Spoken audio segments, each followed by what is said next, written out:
Welcome back to my channel. তো চলে এসেছি তোমাদের দ্বিতীয় শ্রেণীর আমার বইয়ের প্রথম পর্বের 5 এবং 6 পাতার পড়া নিয়ে। কেমন? আজকে দেখো এই পাতায় কি পড়বো না, আকাশে কত তারা। দেখো একটি ছেলে একটি মেয়ে খুব সুন্দর আনন্দ করছে। হ্যাঁ, আর তাহলে চলো আমরা রিডিংটা পড়ে নিই। রাতের আকাশে অসংখ্য তারা, মগ্ন হয়ে গুনি। দিনের আকাশে থাকে রবি, তার আলোয় জাগ্রত থাকে চারপাশ। রবির কিরণে মুছে যায় সব গ্লানি, মুগ্ধ হয়ে দেখি। তবে রবি মানে কি? এই যে সূর্য, সূর্যকে রবি বলা হয়েছে।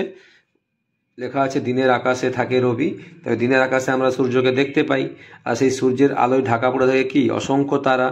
তাই বলেছে তার আলোয় জাগ্রত থাকে চারপাশ। তবে দেখো এর মধ্যে আমাদেরকে যুক্ত ব্যঞ্জনগুলো খুঁজতে হবে। তো কয়জফলা যুক্ত ব্যঞ্জন, গয়দন্তেন্য যুক্ত ব্যঞ্জন, গয়রফলা যুক্ত ব্যঞ্জন, গয়লয় যুক্ত ব্যঞ্জন, গয়ধয় যুক্ত ব্যঞ্জন। এগুলোকে দেখো সুন্দর করে এখানে ভেঙে দেখিয়েছে। যে চলো উপরের রঙিন অংশগুলিকে ভেঙে দেখি। ক্ষয়জফলাকে ভাঙতে পেয়েছি খ যুক্ত অন্তস্থ জ। গয়রফলাকে ভাঙতে পেয়েছি দেখো গ যুক্ত র। গয়দন্তন্যকে ভাঙতে পেয়েছি গ যুক্ত দন্তন্য। গয়লয়কে ভাঙতে পেয়েছি দেখো গ যুক্ত ল। আর গয়ধয়কে ভাঙতে পেয়েছি গ যুক্ত ধ। যখন তোমাদের পরীক্ষায় পড়বে এরকম গয়ধয় সমান দিয়ে তোমাকে ভাঙতে হবে এভাবেই, গ মাঝে দেবে যুক্ত চিহ্ন, তারপর দেবে ধ। কেমন? এরপরে বলছে এসো একই রকমের নতুন কথা শিখি। তাহলে সুন্দর করে তোমরা উচ্চারণ করে এগুলোও পড়া অভ্যাস করবে। কেমন?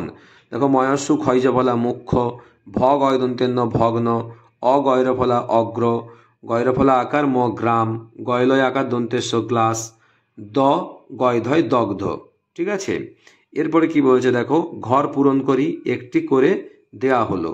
দেখো ক্ষয়জফলা আকার তয়াহস্যই খ্যাতি। এই খ্যাতিকে ভাঙতে কি পেয়েছি না ক্ষয়জফলা আকার যুক্ত তয়াহস্যই খ্যাতি। তাহলে এই নিয়মে আমাদেরকে এগুলোকে ভেঙে করতে হবে। দেখো দন্তেস্য ক্ষয়জফলা, বাংলা কি পাবো?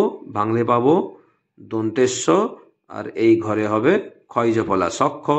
আর রুগ্ন রয়স্য গয়দন্তেন্য, তাহলে ভাঙলে পাবো রয় হস্য এই ঘরে, আর এখানটা হবে গয় দন্তেন্য রুগ্ন। কেমন? আর গ্রাম গয়রফলা আকার ম গ্রাম, ভাঙলে পাবো গয়রফলা আকার এই ঘরে হবে ম গ্রাম। কেমন?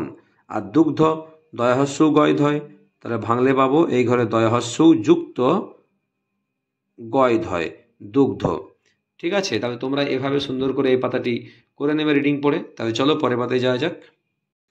দেখো এই পাতায় কি দেখতে পাচ্ছি না, অনেকজন ছেলেরা খেলা করছে। দেখো ফুটবল খেলা করছে। কেমন?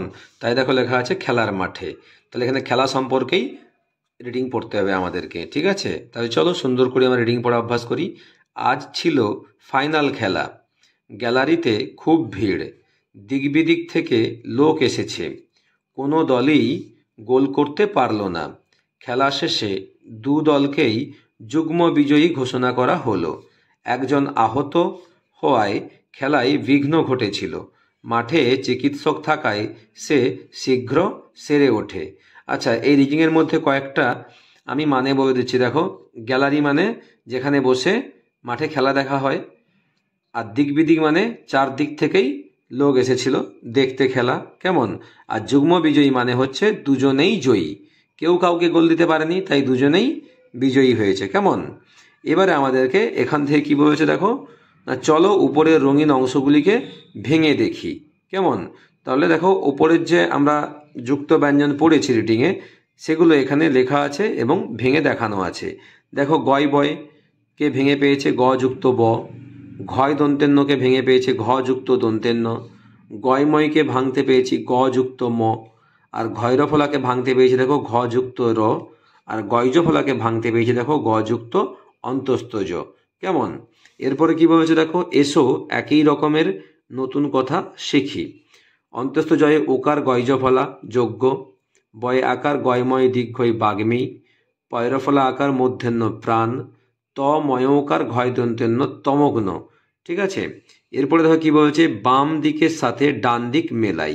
এই যে একটু আগে আমরা মানে বলছিলাম, এখানে দেখো বাম দিকে যে শব্দগুলো আছে তার ঠিক মানেগুলো ডান দিকে আছে। আমাদেরকে মানে বা তার অর্থ মিলিয়ে আমাদেরকে লাইন টেনে যোগ করতে হবে।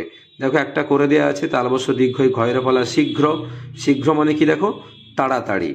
তাহলে দেখো এখানে দিক বিদিক, আমি দিক বিদিক মানে কি বলেছিলাম, চারদিক থেকে লোক এসেছে, তাহলে দিক বিদিক মানে চারদিক। তাহলে তুমি এখান থেকে টেনে এটা যোগ করে দেবে। কেমন? গ্যালারি মানে কি বলেছিলাম, যেখানে বসে মাঠে খেলা দেখা হয়, এই যে মাঠে বসার জায়গা, তাহলে গ্যালারি থেকে টেনে তুমি এখানে যোগ করে দেবে। আর যুগ্ম মানে এই যে দুজন একসাথে জয়ী হয়েছে বা বিজয়ী হয়েছে, তাহলে যুগ্ম মানে দুজন একসাথে জয়ী হয়েছে। আর বিঘ্ন মানে বাধার সৃষ্টি হয়েছিল, যে একজন চোট পেয়ে গেছিলো, চিকিৎসক ডাক্তার এসে তাকে সুস্থ করেছে, তাহলে বিঘ্ন বাধা। তাহলে এইভাবে তোমরা সুন্দর করে যোগ করে নেবে এই পাতাটি। আর অবশ্যই আমার চ্যানেলটি লাইক করবে, সাবস্ক্রাইব করে পাশে থাকবে। নেক্সট ভিডিও দেখা হবে। টাটা।